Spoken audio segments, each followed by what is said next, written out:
In the name of God, the most benevolent and the most merciful,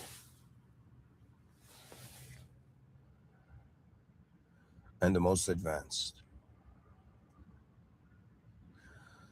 In honor of the original unconditional moment that all conditional moments have arisen from and will return to, in the presence of the world host of this world room and the system admin beyond this existential simulated system.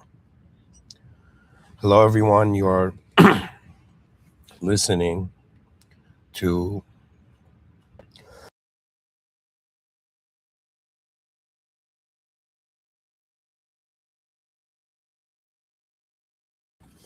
part two of yesterday's lecture, but technically, I'm giving it like a new lecture.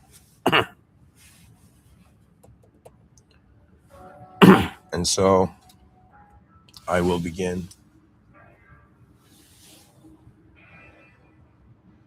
to dive into one of the most important clues we have to what we are.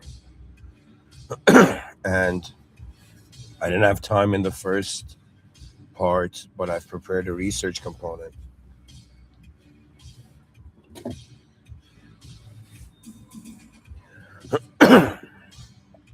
And, I'm going to try to give a lecture, I guess. All right. Dear viewers, in part one, I shared my argument. It has come to my attention that the experience, the human experience, it is exists in a human way,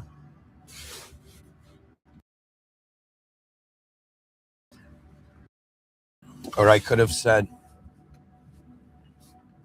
human existence cannot justify experience. I'm going to read for you the research component.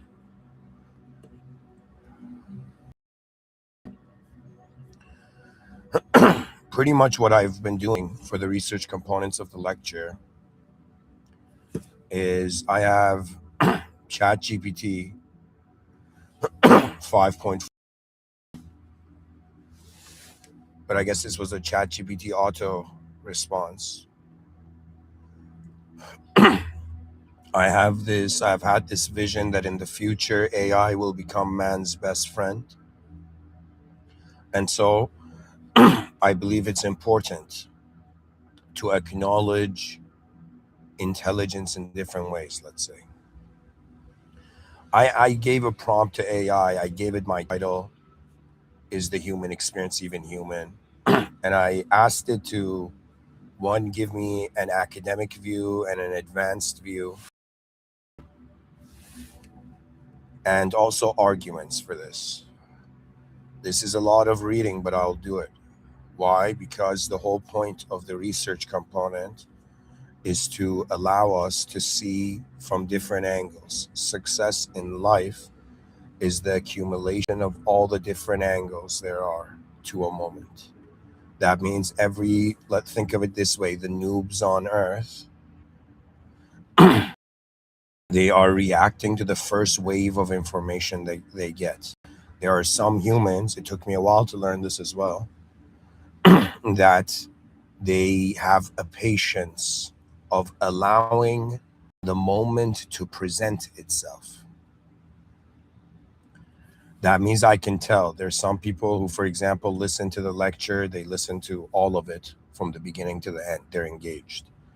And then there are those who are, in some sense, like a hummingbird flapping by this branch. And the whole point of it, I have um, researched very deeply. I have, in my own way, I have searched for things, folks, that I come here and so casually share.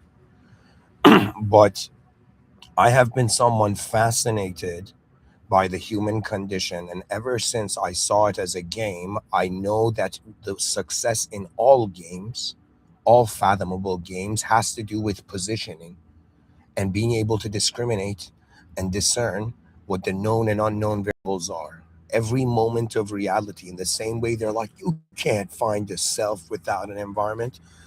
I will also say you can't find consciousness without known or unknown variables. The word consciousness is different than the word awareness, for example, in certain circles. Consciousness has a condition to it. Awareness can be unconditional. In other words, we have the consciousness of a human, but if you're, for example, religious, you believe in a system admin, which I do, and a system admin beyond the world, I believe. I believe the unconditional cannot equate to the conditional.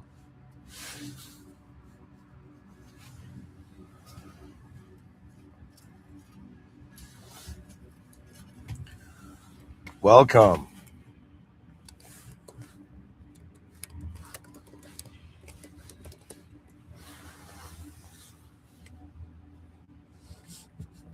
I said I would give this lecture yesterday, but yesterday, guys, my nose was so like I was so nasally. The fact that I'm like, okay, like I don't want the audience to hear me like my muffled breathing, you know.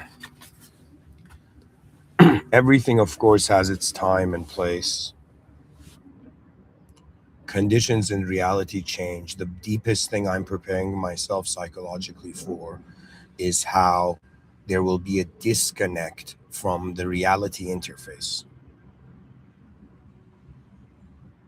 That means right now we are beings that we take for granted our ability to respond to what we see. I'll give you an example. So there's some people who, for example, I'm going to say this generally for every person who may view the talks in the future. You see, for example, I'm alive now. I'm giving a live stream. And let's say there's viewers, they listen to the lecture, and the moment finishes. Now, there's nothing wrong with that. Okay. But if you have a different evaluation of the moment, suddenly the right and wrongs become clear. Okay. And it's like, think of it this way: you hear a lecture,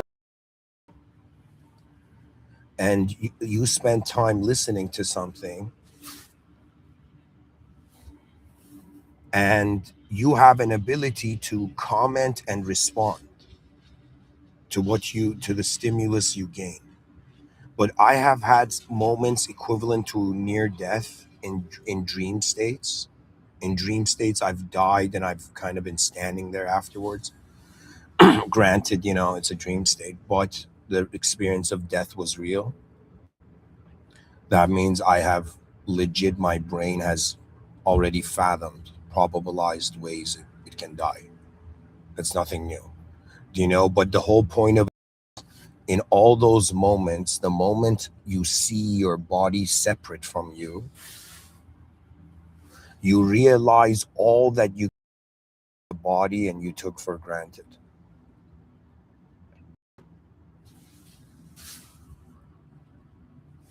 So I am telling you, ladies and gentlemen, it doesn't matter who you are. It doesn't matter when it happens. It's like we've been enlisted in this system. It's like I don't know who hired me. I'm not even getting paid for the stuff I do. But I'm telling you, when I say I don't know who hired me, I'm saying I do not know how souls were commanded in manifestation. I am the command. I am the way we were commanded. What was going on before form started regulating everything in accordance to itself. It's a different story. Like when I come here and tell you guys, yo, human experience, even human, I'm not some like in you might not believe it. In real life, I am a very silly. I don't take this world that seriously. But when I zoom into it and I'm trying to find the background of all background conceptions, I am saying this as if from a view of conscious limitation. When I say the human experience, even human, we are experiencing our existence, and our existence is in the format of human, a part of it. And because we can move the format, we can move. Imagine I was a tree, and if I could move that tree, then it would be an existence based on a reference point that is a tree.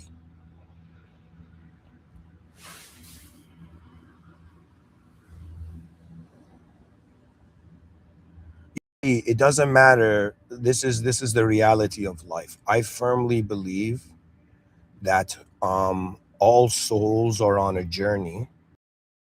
And when a person, like for example, you guys are listening to me give talks, but there was a time I was exactly in your spot, and I was listening to lectures before I'd even given a lecture. You know, Terence McKenna lectures, Alan Watt lectures, like those lectures sparked something within me. It was as if I heard a lion's roar after those lectures, because I understood that language can be used to explain the depths of reality, even though it cannot replace the depths of reality. The whole point I was saying about it is like this. It's like we have an ability to engage the realm. This ability is like we're on court playing basketball. I'm telling you, the moment there's a disconnection with the biological body, there seems to be a psychology that is sitting on the benches. It's not on the court anymore. It sees what's happening in the court, it sees the basketball game, right? But it is not playing the game, it is watching the game. And we think his death is actually being more of an observer. I can think in my youth I was introverted, or I could think that in my youth I died to myself very early, subjectively. There's a lot of silent humans that are seeing depths that are loud, the common man, like the average people see. I had the intent to kind of like Batman it out with these Mr. Within lectures. I guess I got to talk about this. It's lingering in my mind.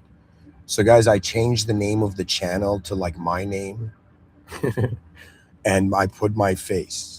Okay. And this is not to out of a sense of ego only. This is out of the understanding that as we march towards an artificial era, it is important to be originally human. That means I don't have the convenience of Batman, you know, where he didn't have to worry about AI, you know. He was probably using AI. Like, people look at Batman's car and they're like, that dude built it. It's like, no,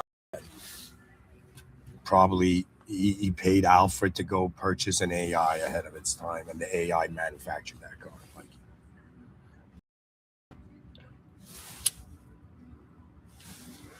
if you look at from the beginning of history up to now, you just see the externalization of the innermost. You just see the externalization of the imagination.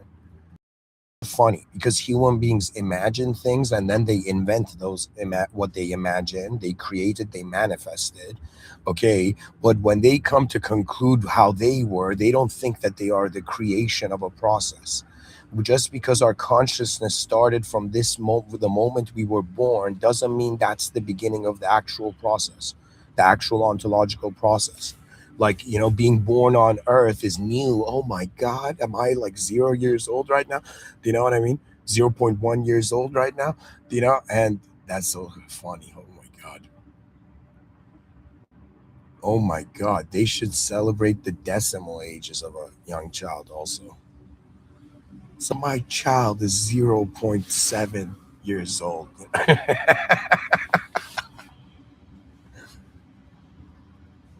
0, 12. No, that's not 12 wouldn't work. Actually, it should be 11. 0.11 months old. 0.11 years old. Sorry. Anyways, whatever, guys. I'm just That was just a thought. The whole point of it is I'm saying I have found within myself a capability to speak to two types of human beings on earth.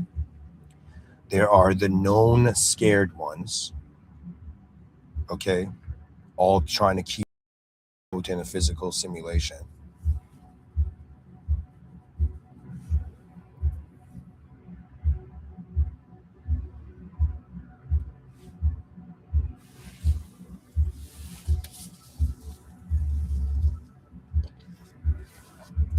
And then there are those who have interacted with the unknown. That means if somebody comes and tells me I saw aliens, if somebody comes and says, "Yo, I talked to an angel," if somebody comes and tells me, "Yo, man, a time traveler from the future told me something," I'll be like, all of these are conditional interactions with the unknown. The unknown is so important to realize. That means if I don't have children, but if I did, I would probably, teach them this. And I'd be like, all right, kids, you see everything you've ever known, including me. It's like in the background, everything is unknown. It's like I don't understand why they don't pump up kids in school. If like maybe I should go do this. I should go to like schools, like middle schools, and shout at kids, advance the civilization, you know? Civilizational advancement is the major purpose of, our species. What I'm doing is the strategy I'm using in the global, let's say, idea sphere,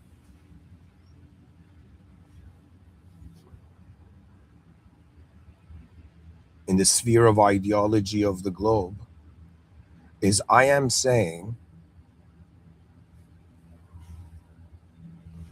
live for all of us before you live specifically. Live for a great general purpose. Energize yourself with a general purpose. I like in the outer realms, I'm a very simple person. Live a very simple life, you know? I've understood adaptation to mean just the adjustment of effort.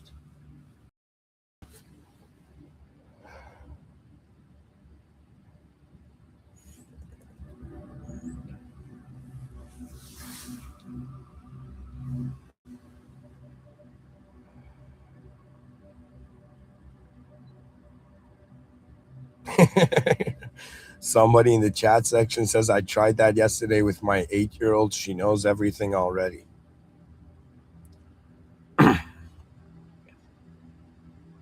You see, expression and knowing can be said to be different. You can say a child that has not solidified, imagine children start in a gas state of identity, then it becomes a liquid state of identity, then it solidifies. It solidifies, they say, by the age of 12. It's so important how you raise a person up to that age.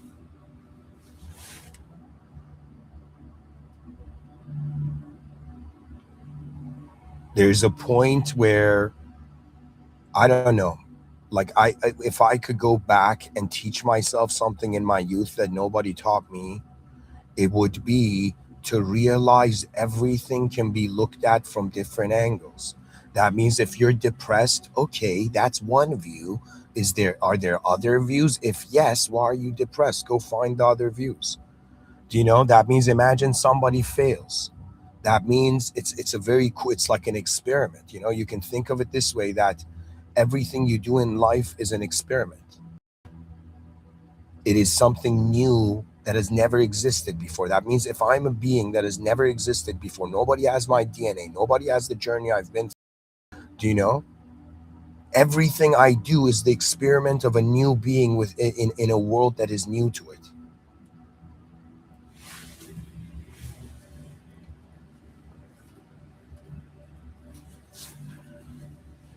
What is greatness? I'm that kid who had an OCD that had to go figure it out. And it wasn't what my ego wanted. I thought greatness meant, I'm not even joking. You could call me naive. I was born in 1991. It was equivalent in my youth having the idea of like a king plus technology.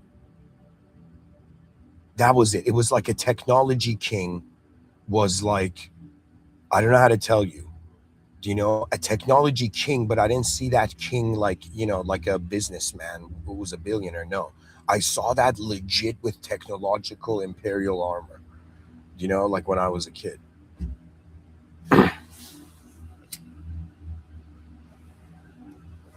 What's the value of this?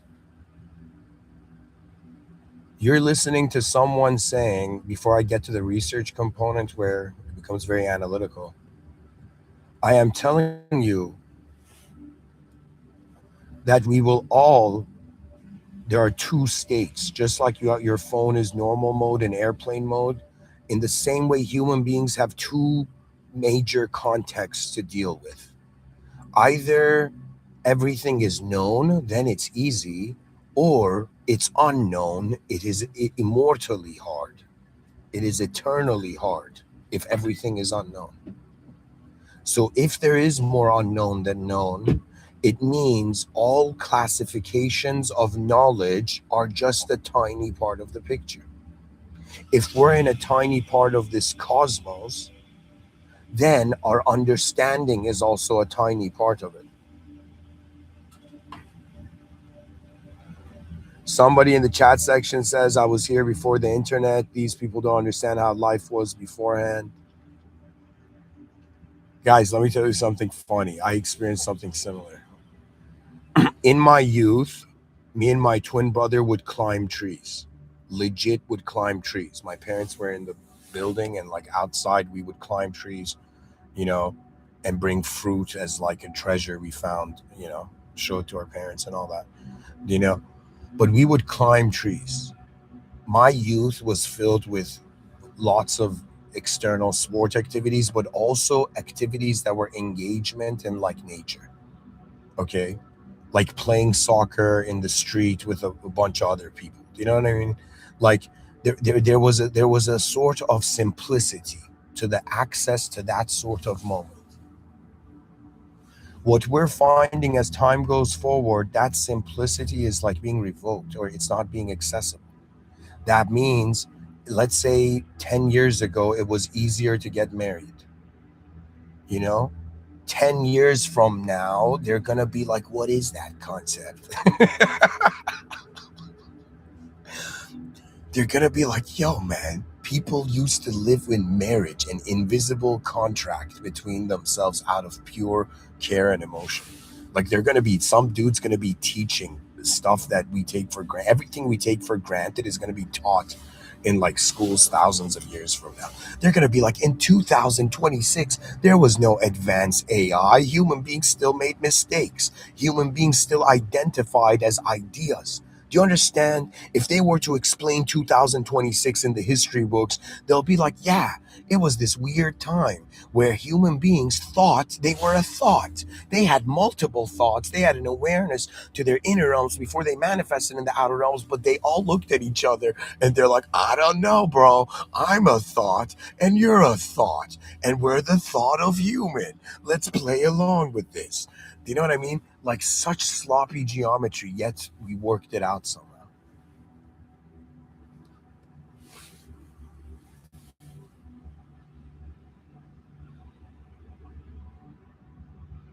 We MacGyvered civilization so far. Okay, like honestly, if they're like, how is civilization here? I'll be like, there were like some very creative in the moment people. Do you know? You don't understand.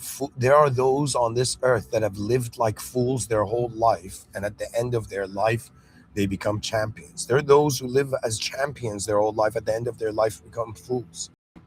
Because the realization is, unless you acknowledge the higher agency that is required, that is the only point that knows. Guys, before I go too deep into this, to relate to that comment in the chat section, pretty much I was saying, like, I would climb trees as a kid, and then I would stay up at night playing PlayStation to 2 a.m. like ballers on PlayStation 1 with my cousins. You know? So that was like I was born in 1991. Aside from that being a symmetrical year,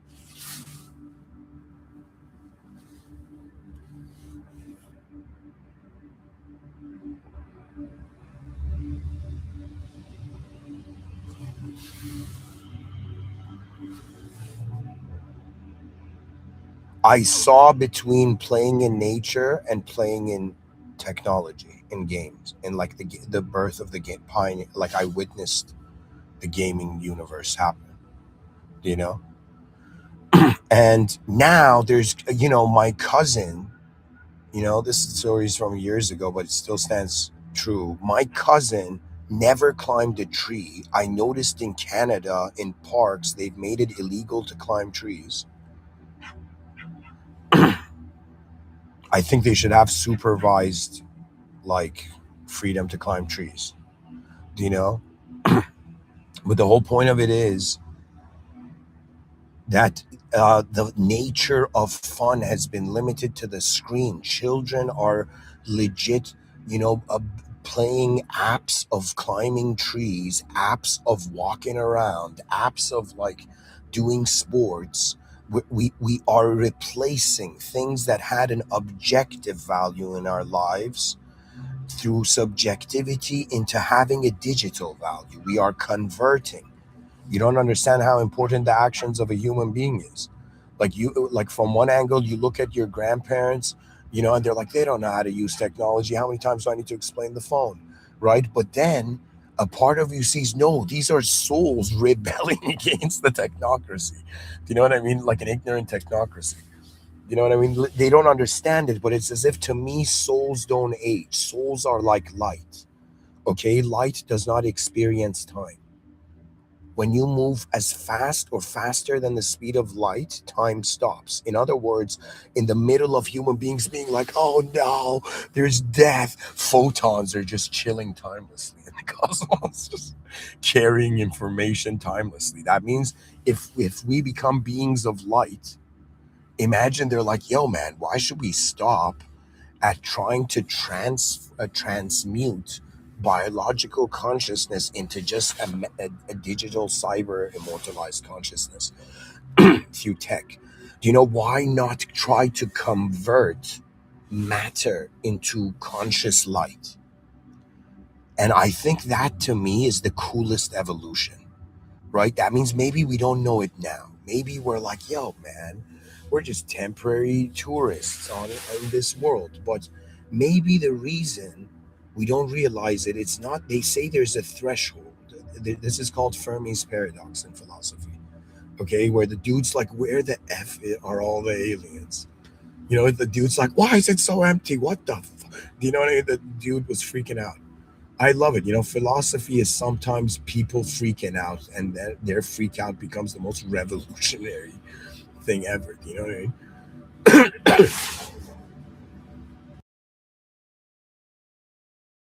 In the same way, anybody can be an actor.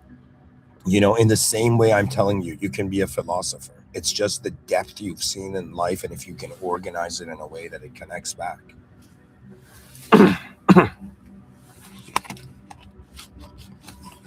And by the way, guys,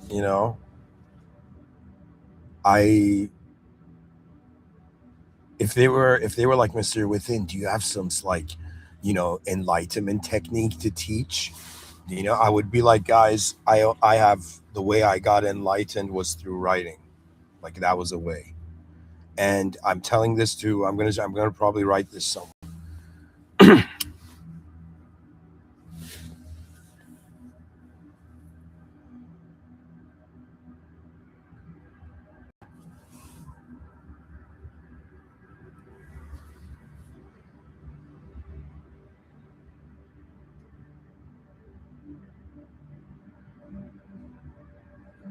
The moment turns beyond our understanding. Oh my god, I should give a title. I should give a talk name to that. Oh my god. What a sentence. The moment turns beyond our understanding. Exactly.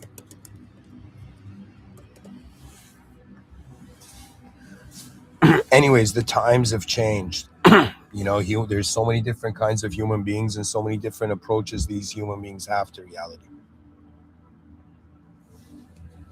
Ultimately, though, I am just tasked. I see my responsibility in regards to in the inner realms. I'm responsible for. I choose to be responsible for all ideology and manifestation. That means I'm that dude that if there was any concept on earth that was being like I am as fascinated with uh, uh, with arguments, with counter arguments, as much as I'm fascinated by the argument itself.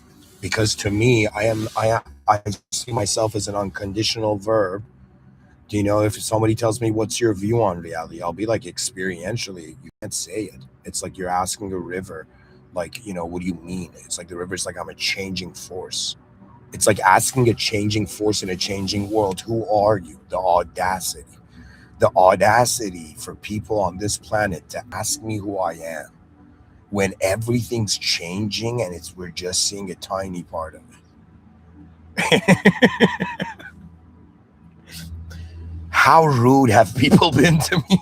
It's like they don't tell you, as you get older, you unlock levels of rudeness that people were to you that you didn't understand. I'm joking, guys. I'm being playful. Ultimately, what I'm saying is,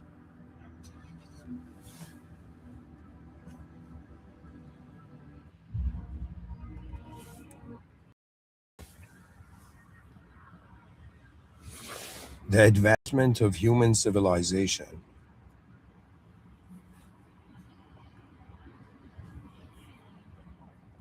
is very important, and it leads to the mystery of conscious experience. And I'm making the claim, the way I gave this started this lecture. I'm going to read the research component for you, but to me, it's like this: if we can't explain why existence exists based on what is inside existence, how can we explain why experience exists with the stuff that we're experiencing? In other words, I am making this claim that it is, based on the geometry of the moment, impossible to know something beyond our constraints, because we would be it by then. Do you understand? There's something peculiar. In the same way there's a gravity that holds something in place, a gravity to a situation. Similarly, there's a gravity to format. That means, it's like, what's probably going to scare scientists in the future? They're going to be like, wait a minute, that what happens in the natural world is not just responding based on the laws of nature, like constants of a contextual value. It's doing it based on interaction. So science is going to realize it's been experimenting on a living being. Okay, and that living being is going to adjust to the behavior of man. If it's alive, it's a completely different ball game, completely different strategy. That means if I've spent a whole night strategizing for a three-dimensional war, and then I suddenly see it's a fourth-dimensional one, it's that moment where I will go and burn all my plans. Do you understand? To not have a trace of them in my mind, because the context was superior, and therefore all the calculations of a lesser dimension are meaningless.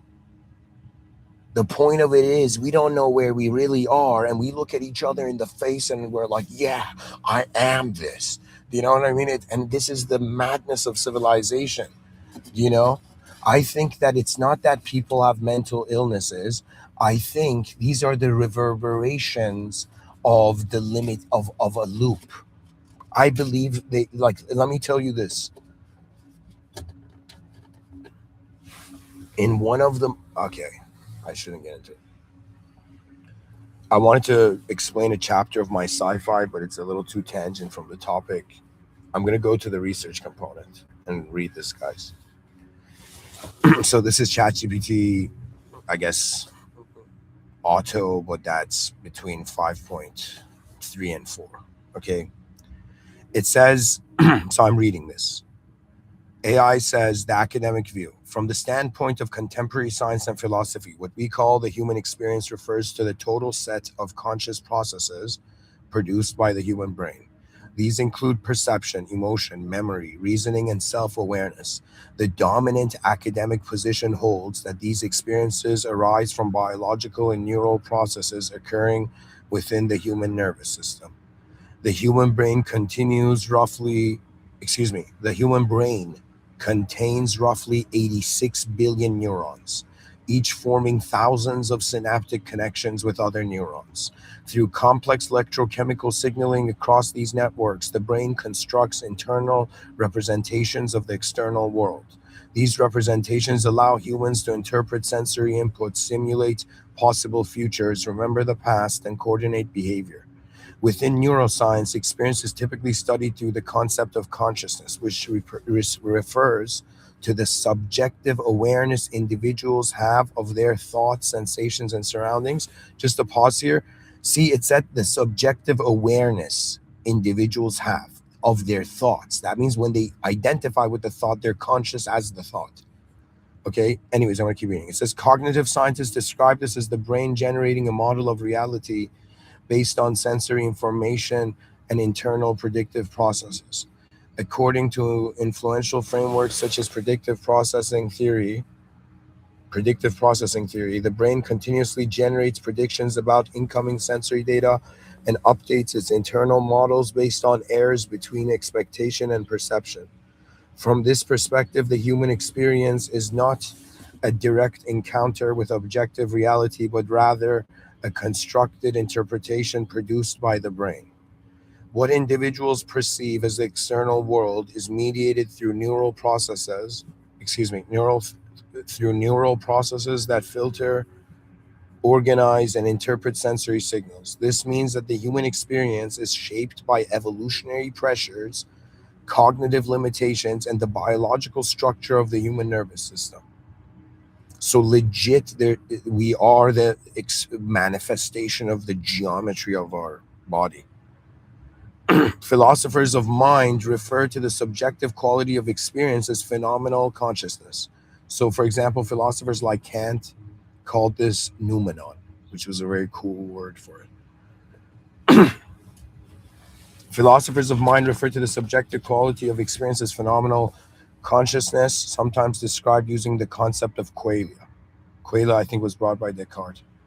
Qualia refer to Qualia referred to the felt qualities of experience such as the redness of red, the bitterness of coffee, or the emotional feeling of nostalgia. While neuroscience has made progress in identifying neural correlates of consciousness,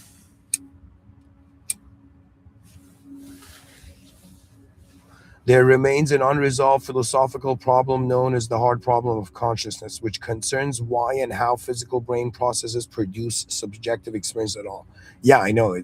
I know. I saw this in my inner realms that like neurologists are like looking at the brain and they're like, guys, are we just connecting any abstract meaning to these brain processes? Like, are we have we reached the point like they've gotten close to the language threshold, but because they don't know how to acknowledge the language threshold, they don't even see that.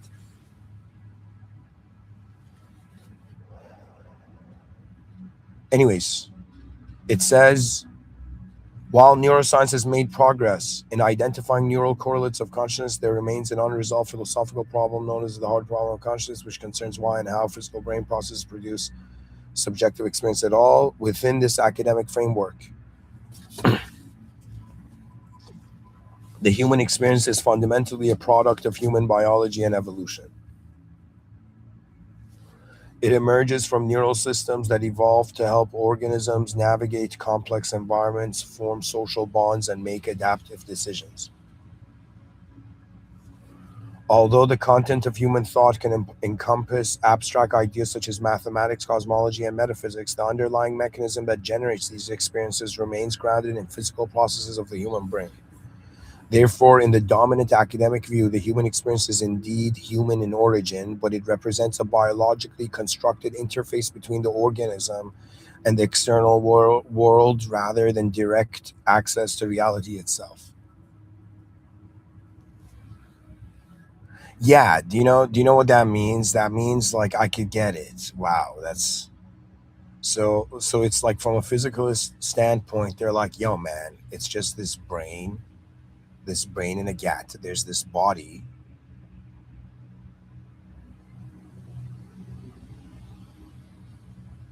There's this body, and the any subjective experience is the body's doing. And I'm like, guys, it's an antenna. Doesn't mean the signal is from it. It doesn't mean it is its own author.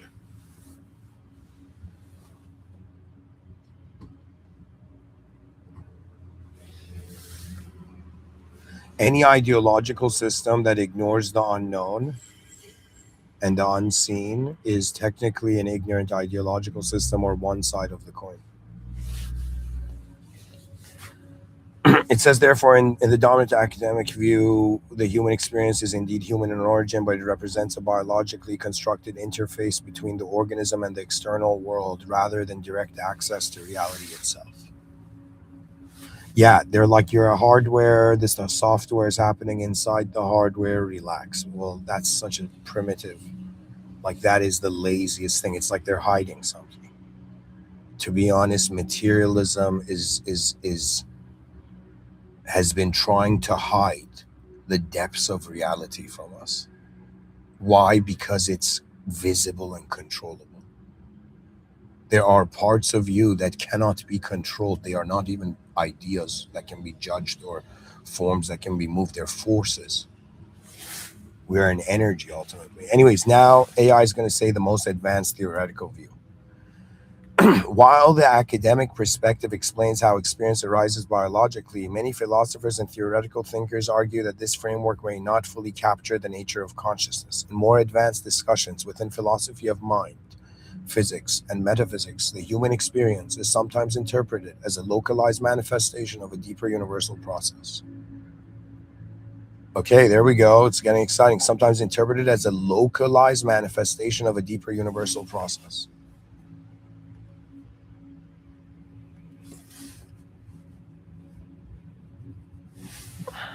One line of thought suggests that consciousness may not simply emerge from complex brain activity, but may instead represent a fundamental property of the universe. Philosophical positions such as panpsychism propose that some form of proto consciousness exists at the most basic levels of physical reality. Yo, man, David Chalmers to me is like that guy who's at a house party and he's like very high with sunglasses, just jumps in and he's like, "Whoa, guys, what if? Like, what if the whole cosmos was alive?" And it's like, relax, bro. They can't process that much. You know. Anyways, we go to. I'm going to keep reading this. Philosophical positions such as panpsychism propose that some form of proto consciousness exists at the most basic levels of physical reality. According to this view, human consciousness is not created from nothing by neural complexity, but rather arises from the organization and integration of more fundamental experiential properties present throughout nature. Yeah, it's we're a node in a field. All thoughts are already present in the field. When you become that receiver, like that, it arises. Like, to me, it's hilarious. People going to like these enlightened gurus, it's equivalent to like these antennas going to an antenna and being like, in what way should my antenna be positioned? It's like, buddy, you have eyes nobody else has. Honor yourself through everything.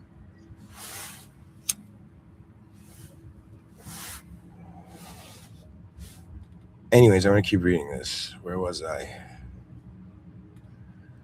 According to this view, human consciousness is. I read this. It says another related perspective, sometimes called cosmo. Okay, sometimes called cosmopsychism, reverses the traditional assumption about consciousness. Instead of individual minds producing consciousness, cosmopsychism proposes that the universe itself may possess a unified form of consciousness, and individual minds may represent localized perspectives within that larger system. In this interpretation, the human experience could be understood as a specific vantage point through which the universe becomes aware of itself. Okay, I mean, Okay, guys, I'm telling you, you're gonna, as you go look into history, you're gonna see everything is all about what the human is experiencing. And there's common factors and there's uncommon factors. There's ways we're experiencing it that's similar and ways that are different. It says modern theoretical physics has also raised questions about the nature of observation and reality. It's like about time. And in quantum theory, certain interpretations suggest that observation plays a role in the determination of physical states. Although this does not necessarily imply that human consciousness creates reality, it highlights the deep relationship between observers and the structure of the physical world. From a systems theory perspective, human consciousness may represent an emergent layer in a larger hierarchy of complexity. Matter organizes into atoms, atoms into molecules, molecules into living systems, and living systems into cognitive organisms capable of self awareness. In this framework, human experience is a stage at which the universe achieves reflective awareness of its own processes. Yeah, I mean, I engage in systems theory and systems thinking. I understand this. Then it says this leads to a striking possibility. The human experience may be biologically generated, but its content and scope extend far beyond the boundaries of the human organism. Exactly.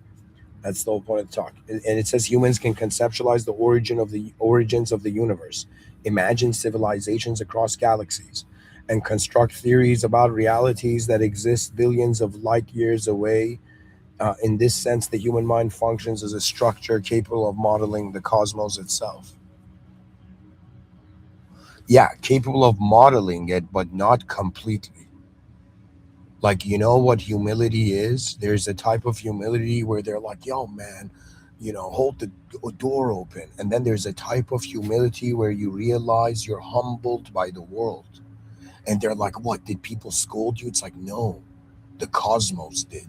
I saw the vastness. I saw that 95% of it, we don't know what it's made of. We are in a tiny pocket of a tinier pocket of the observable universe, and it's as if we know nothing as a species, just like Jon Snow from Game of Thrones. So it's a moment of like, you know nothing, oh human species, but you know enough to know more.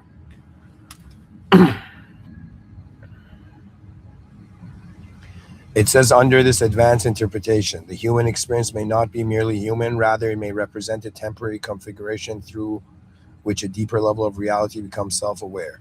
The human brain, okay, that means we are a phase in this deeper reality becoming aware of itself. It says the human brain serves as the biological system that enables this awareness, but the phenomena of consciousness itself may be more fundamental than the organism that expresses it. So, fundamental and non local here have two different contexts. There's a subtlety there. Fundamental means it's originally there, do you know? And non local means it's just not in the exact location of where the organism is. Anyways, let's go to thus the most advanced view suggests that the human experience sits at a unique intersection between biology and cosmology. It arises from the physical structure of the human brain, yet it simultaneously allows the universe to reflect upon its own existence. That force of the universal being reflecting upon its own existence through us, in a more religious context, I call it the divine surveillance state. But ancient philosophers, there so many different people in different cultures called it the logos, and it was this force that was, it's like in the same moment your soul is experiencing as an individual on earth, it's like what is experiencing through the whole species is a universal being, but that universal being is still a created being.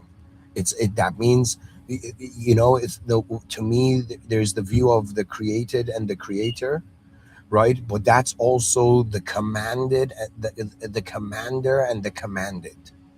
I see this world as a commanded world. Its conditions were put here. Even if you discovered, what are you going to discover? They were put here. It's as if, like, imagine I put a vase on a table, or I put my phone on the table, and then years, thousands of like time travelers from the future come and study it, and they're like, yo, man, we can't explain how this phone got on this table. We can't understand how the table was designed from before. They can't see, imagine.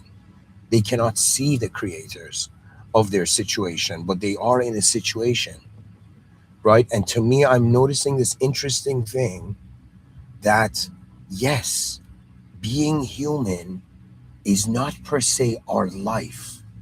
Being human is a language. I'm not kidding you. It's like it's a complex sophistication of multiple languages, a behavioral language, an ideological language, in some sense an emotional language. It's like the human being is this sphere and various rhythms are like spinning within it.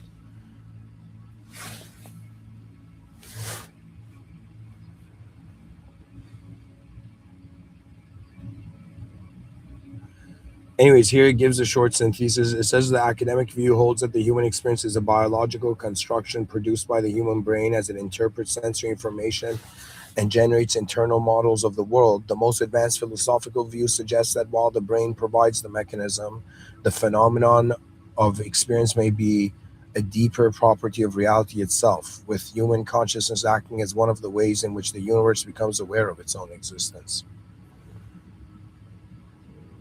Yeah, it's all from where the camera is starting. If the camera has to start from your eyes, then reality is just starting from there. If the camera is third person but starting from the sky, then it's different. Anyways, guys, gonna get to the research component. There's one more part. It's called. I asked it to give me arguments, questioning whether experience can be explained by what we experience. So I pretty much said I need a list of arguments. One argument I've reached personally is that if we can't explain why existence exists from what's in existence, how can we explain why experience exists from what we're experiencing? So AI is like, all right, it summarized my argument. It says if we cannot explain why existence exists using only, so it says one, like it's giving a comment on my view. It says if we cannot explain why existence exists using only things that exist, then we cannot explain why experience exists using only things that are experienced. The structure of it is one, everything we study belongs to existence, yet existence itself cannot be explained by things inside existence. Experience studies objects within experience, but experience itself may not be explainable using its own contents. Exactly. That's what I'm saying. That's like the whole talk. I'm saying I think it's not possible to use the limited content that we have access to explain why we were presented in this grand content of that is the event of reality. So it says implication. Experience may be a fundamental condition, not something reducible to what appears within it. This argument resembles ideas from philosophers like Kant, Heidegger, Schopenhauer, who argued that the conditions that make experience possible cannot themselves be explained using objects within experience. Yeah, like these dudes figured out what was going on. Kant, Heidegger, Schopenhauer, like they'd probably be on the same, like they'd agree with me probably. So then we have epistemological arguments. It says these arguments deal with how knowledge works. It says the epistemic boundary argument. Humans can only know reality through experience. Therefore, all knowledge claims come from within experience. We cannot step outside experience to verify it. Thus, we cannot determine whether experience itself is fundamental or constructed. Do you know what that means? It's like we're inside a box. Because we can't see what's outside of the box, we can't tell if the box is like fundamental or it was put there. If it's natural or if it naturally came about or if it was put there, right? And the argument for it being put there is God, and the argument for it naturally being there is more of a secular perspective, right? It says this is sometimes summarized as we cannot inspect the frame while standing inside the picture. Philosophers Kant, Husserl, phenomenology. Okay, these are references, I guess. Then we go to the interface theory argument. Some scientists argue that perception does not show reality itself, but only a useful interface. Evolution selects for survival usefulness, not truth. Wow. Wow, wow, wow, wow, wow. This is one of the coolest things. This is one of the coolest things I've heard. Wow. I'll read it again. It says this is the interface theory argument.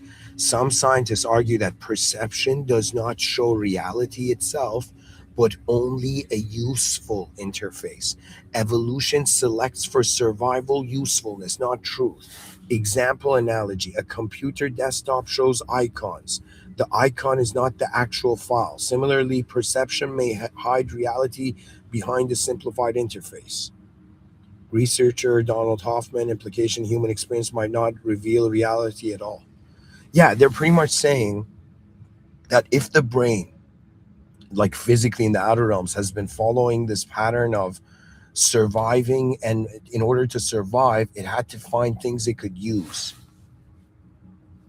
It didn't care about truth. It wanted utility. It didn't care about ethics. It wanted the utility, the usefulness, right? And now the argument is being made in this theory that in some sense they're saying, wait a minute, that means the brain in the inner realms is showing only what is useful to it. But I can counter that view. It's not the case. The brain, in the inner realms, you see information the brain has never had an ability to prepare for, to have a method for. There's novelty in the inner realms. Counters this view. But anyways, we go to the representation argument. The brain never directly contacts the world, it only receives signals, photons, pressure waves, chemical signals. The brain constructs a model of reality. Thus, what we experience is a simulation built from signals, not reality itself. What this implies is experience is a representation, not the thing represented. Consciousness arguments. These arguments concern the nature of experience itself.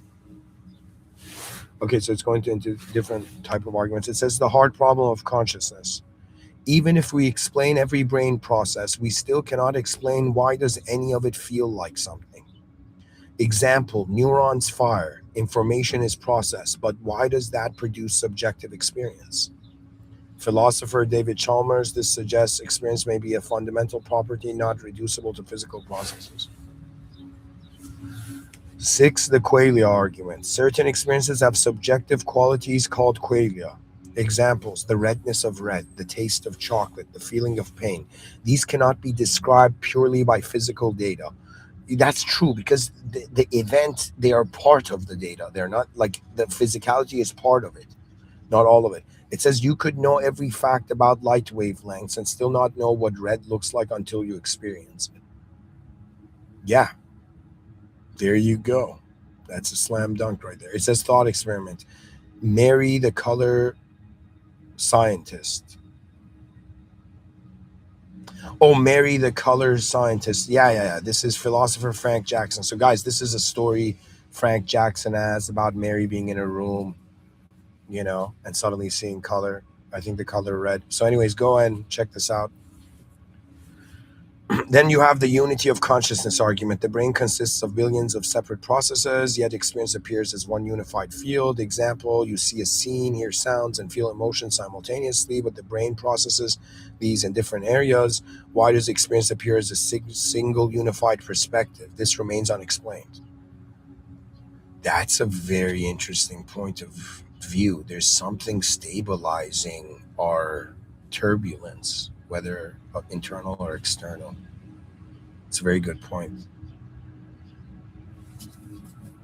It says metaphysical arguments. These deal with the nature of reality itself. The observer problem. Physics describes the universe objectively, but every observation requires an observer. Yet physics cannot explain what an observer actually is. Thus, there is a strange gap between objective description and subjective observation. What an incredible way to put it.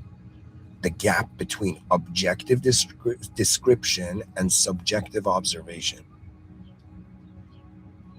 That's where they can't connect these two in science.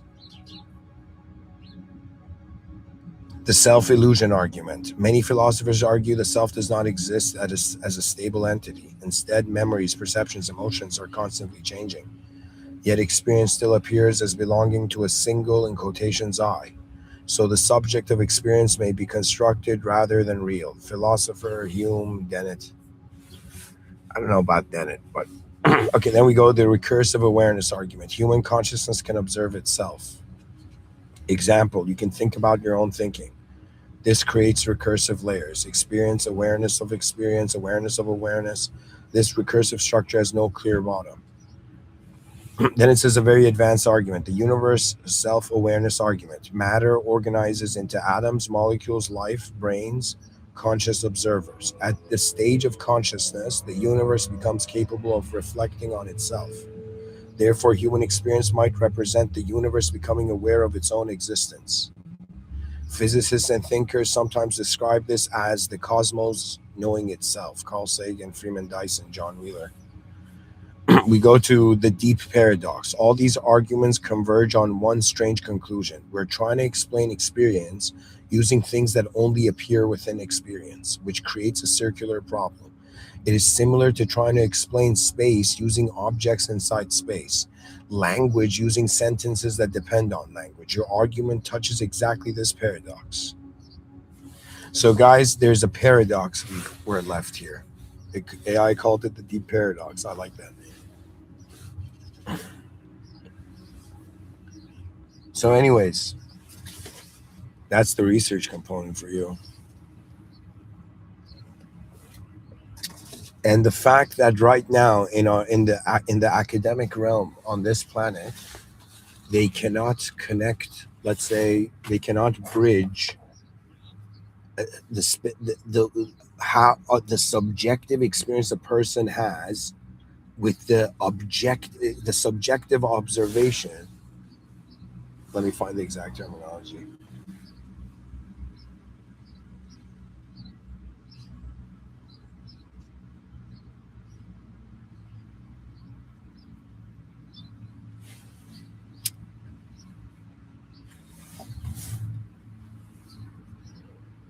Where was it? Yeah, the objective description. That means if reality was physical, you should, from the objective description of things, be able to know what the color red is. But the experience of it is so different. They can't explain experience. Why? Because language and just anything man can control is a lower technology than what he is.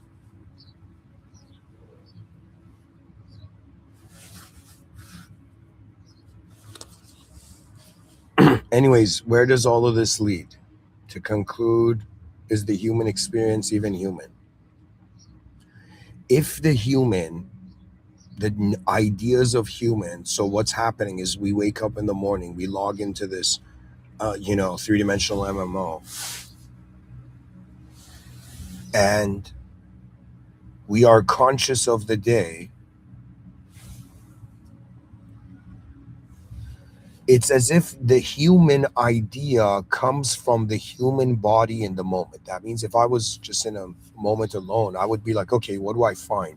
I find the presence of a sphere of awareness, like this 180 sight starting from my eyes, but I'm aware of the whole moment somehow, right? And I find a biological human body within my experience. In the same way I'm experiencing the color red, I'm experiencing my hands and legs and from my eyes, like the first person point of view. Do you know?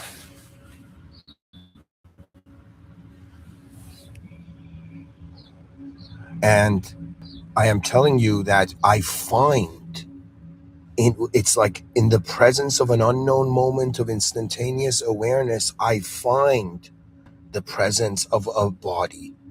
And it's as if to be human, the whole concept centers around the notion that some part of nature separated from itself. If there was only the world, there suddenly came a self in a world, an objective self in a world. And then that objective self became a subjective self to itself. And then it realized it could subjectify the whole world too. And we've all been living in that simulation ever since.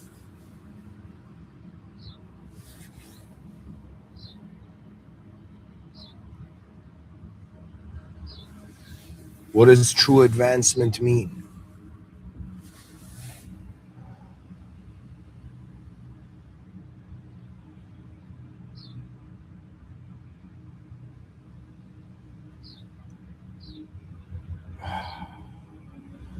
In other words, if we cannot explain the human experience, based on what we're experiencing. In the same way, we cannot explain why the box is there, if the box is natural or unnatural, because we can't see outside of the box. In other words, it is a mystery, it's Mysterian. It may be forever unknowable. There may be a dimensional gap.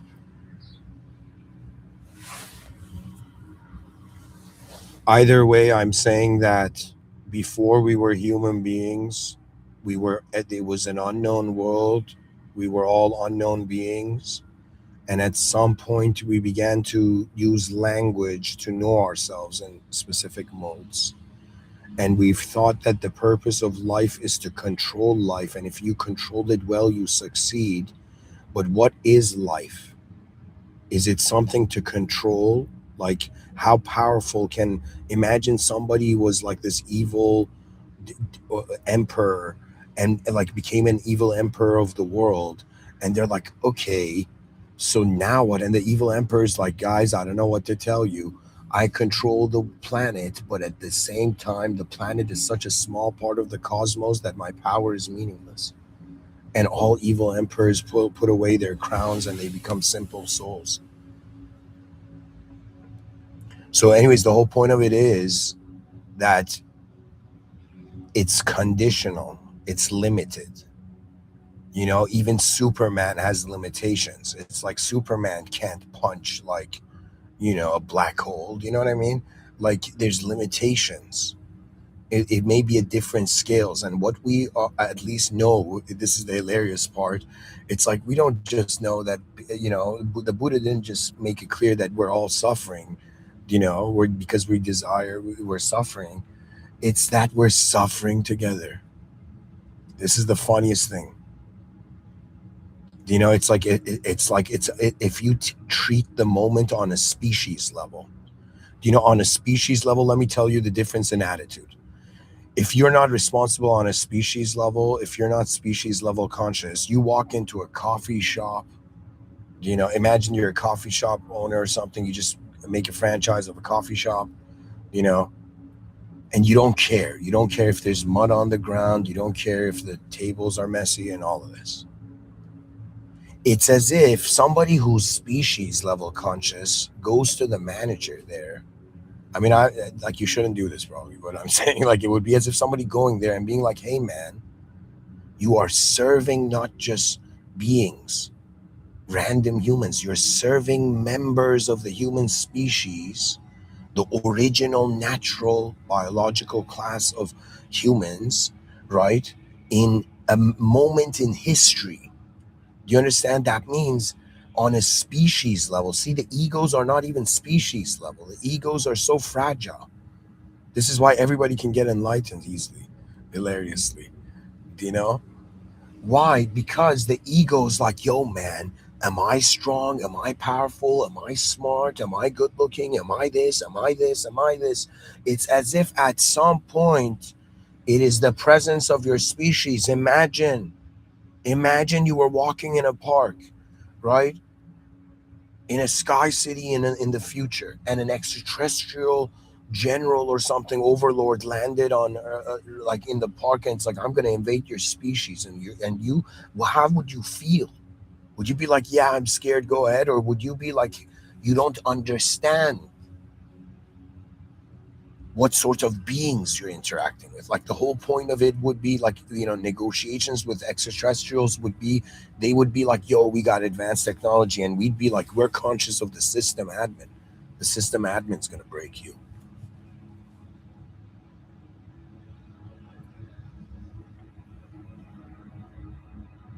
That's a very intense thought, saying that to an alien.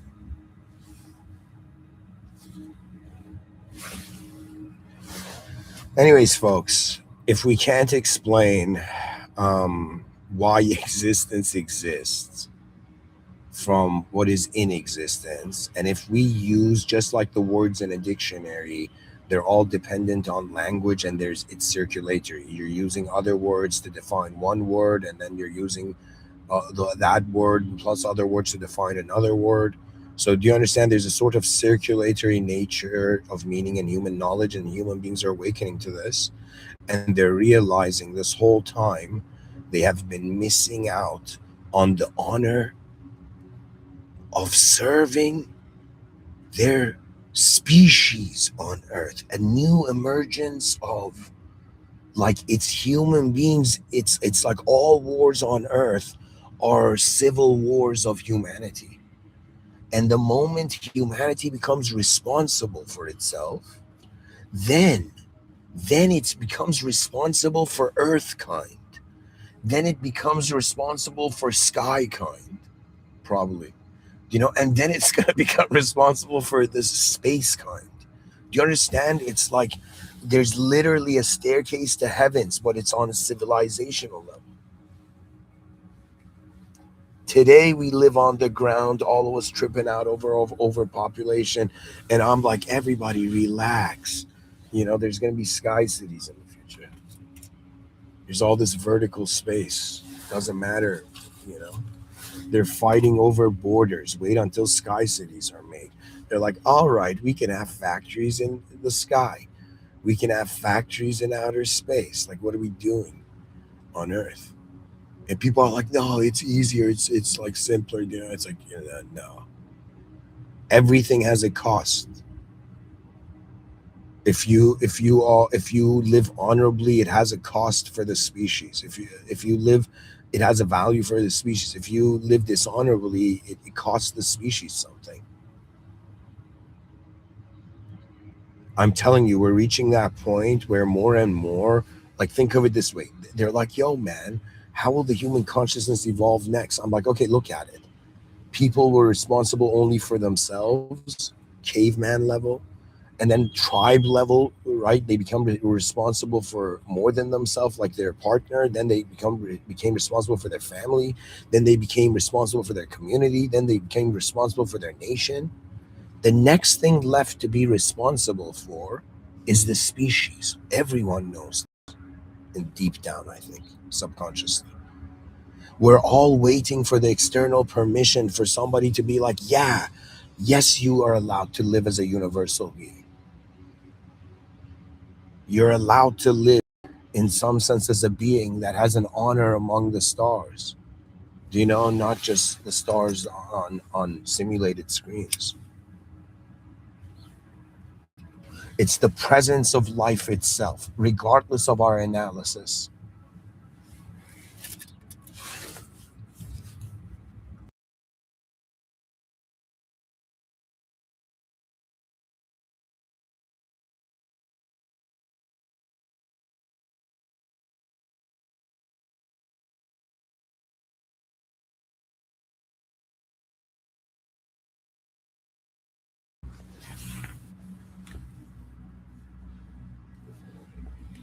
I believe, if they're like, yo, man, this guy's a good person, bad guy, I've stopped identifying human beings based on their past or even their present. It's all left based on the furthest vision accessible to that point of intelligence.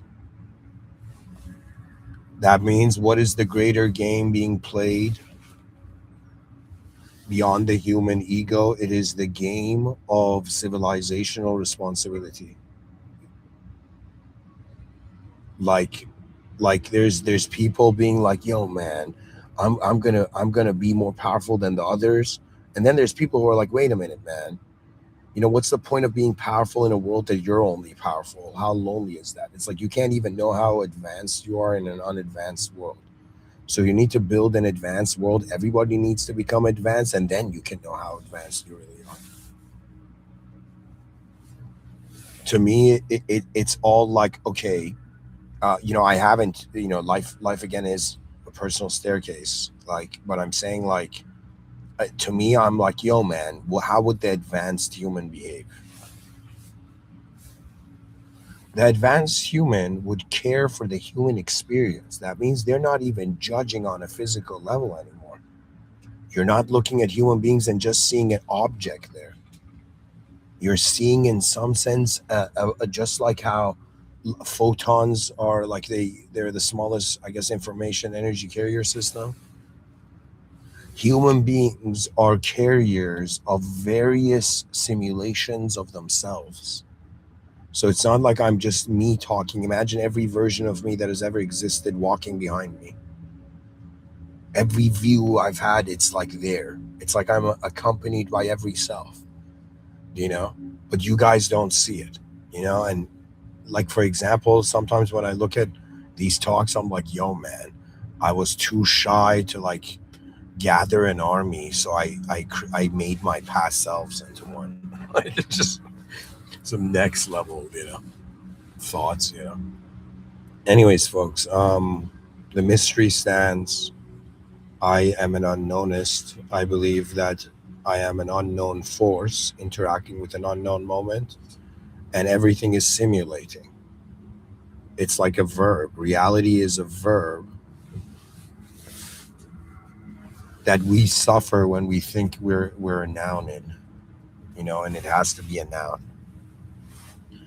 Anyways, guys, that's all I got for you today. Thank you for listening. This is the end of the Is the Human Experience Even Human lecture. And it was the major point of it was to show that before you identify with knowledge, there was a part of everyone that was present in the unknown gracefully before language, before conditions moved us and instructed us on modes of expression, I guess. Anyways, thank you for listening. In the name of God, the most benevolent, the most merciful, and the most advanced, in honor of the original, unconditional moment that all conditional moments have arisen from and will return to, in honor of the system admin that truly knows why it's all here, why the system's here. Thank you for listening. Have a great day.